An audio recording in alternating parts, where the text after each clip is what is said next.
بسم اللہ الرحمن الرحیم۔ السلام علیکم دوستو، امید ہے خیریت سے ہوں گے۔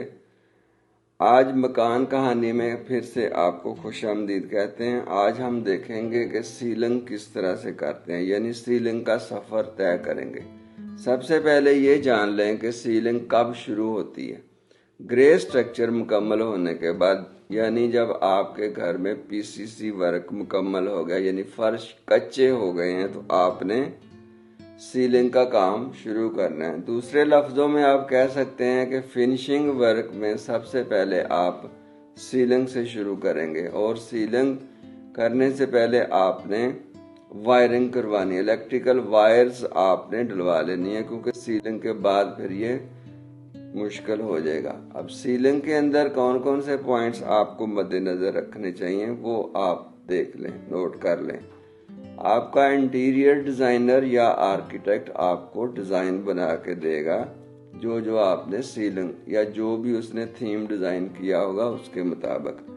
اگر آپ کسی چھوٹے گھر بنا رہے ہیں، جیسے 5 مرلے 3 مرلے 7 مرلے 6 مرلے، تو اس میں اگر آپ نے آرکیٹیکٹ یا انٹیریئر ڈیزائنر ہائر نہیں کیا ہوا تو پھر آپ نیٹ سے سرچ کر لیں اپنے مطابق، جو آپ کو اچھی تصویریں لگتی ہیں وہ آپ جسے بھی سیلنگ کے لیے ہائر کیا ان کو دکھا دیں، وہ تصویریں دیکھ کے بھی وہی ڈیزائن بنا دیتے ہیں۔ اچھا، جو آرکیٹیکٹ ڈیزائننگ کرتا ہے یا انٹیریئر ڈیزائنر کرتا ہے، وہ پھر ظاہر ہے آپ کے تھیم کے مطابق اور ڈیزائن کے مطابق لے کے چلے گا، اور بہت اچھا رزلٹ آپ کو مل جائے گا۔ اس کے اگر مٹیریل کی بات کریں تو یہ پی او پی مٹیریل کہلاتا ہے، یعنی پلاسٹک آف پیرس۔ اس کے اندر 5 سوتر کی موٹی اس کی شیٹ ہوتی ہے، اور اس میں آپ دیکھیں کہ وہ سوکھی ہوئی شیٹ ہونی چاہیے، یعنی گیلی شیٹ اگر آپ لگا دیں گے تو وہ پھر سوکھتے سوکھتے وہ اس کے اندر ڈلک آ سکتی ہے، اس کی فنشنگ میں پرابلم ہو سکتی ہے۔ اس کو لگانے کے لیے آپ نے سٹیل وائر کا استعمال کرنا ہے۔ سٹیل وائر اور سٹیل کے پیچ ہی ہونے چاہیے۔ جب چھت کے اندر آپ نے سوراخ کرنا ہے تو اس کے اندر لکڑی کی گٹی لگانی ہے، اور اس کے اوپر اس کے اندر سٹیل کا پیچ لگانا ہے۔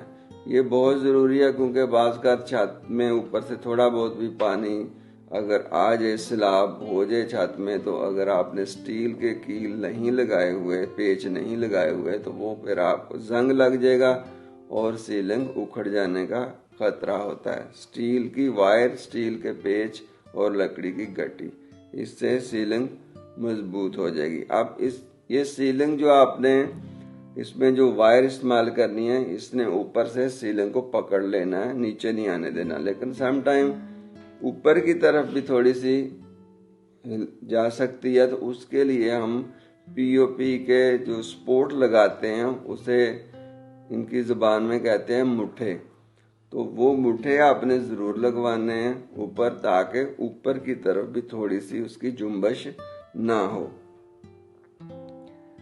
سیلنگ کو نیچے سے فنشنگ کرنے کے لیے آپ پینٹر پہ نہیں چھوڑیں گے کہ جو پینٹ کرے گا وہ کرے، اس کو کہتے ہیں جی پلستر کروانا۔ سیلنگ کو پلستر کروا لینا، یہ سیلنگ والا ہی کرے گا، اسی پلاسٹک آف پیرس سے ہی نیچے سے پلستر کر کے ایک ہلکا سا ریگ مار لگا دیتے ہیں، جس میں سیمی فنشنگ آ جاتی ہے، جو کہ بعد میں پینٹر کے لیے مسئلہ پیدا نہیں ہوتا۔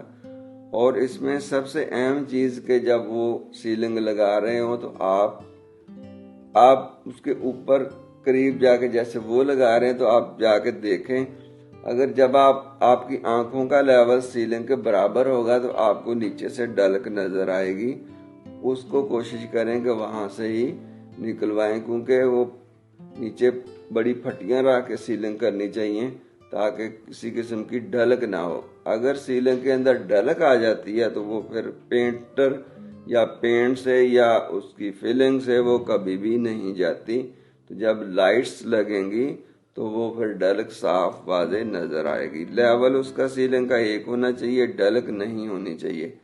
اور فین باکس کے حساب سے آپ نے سیلنگ کو ڈیزائن کرنا ہے کہ جدھر آپ کا فین آنا ہے اس کے حساب سے وہ آرکیٹیکٹ کر لے گا، لیکن آپ نے اگر